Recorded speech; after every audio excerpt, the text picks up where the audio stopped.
شقیق کہتے ہیں کہ سیدنا اسامہ بن زید رضی اللہ عنہ سے کسی نے کہا، کیا تم اس آدمی یعنی سیدنا عثمان رضی اللہ عنہ کے پاس جا کر گفتگو نہیں کرتے؟ انہوں نے کہا، کیا تمہارا یہ خیال ہے کہ میں جب بھی ان سے گفتگو کروں تو تم کو سناؤں گا؟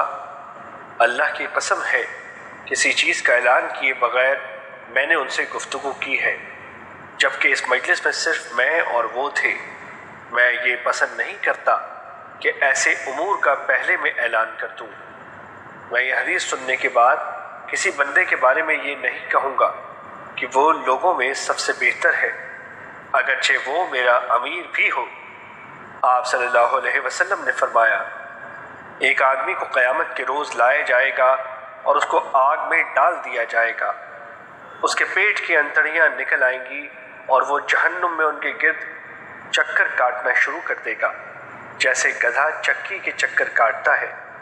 اس کی یہ حالت دیکھ کر جہنمی لوگ اس کے پاس جمع ہو کر کہیں گے، کیا تو ہمیں نیکی کا حکم نہیں دیتا تھا اور برائی سے منع نہیں کرتا تھا؟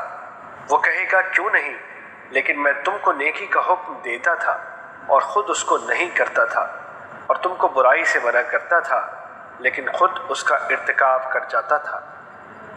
حدیث نمبر 277، مسند احمد۔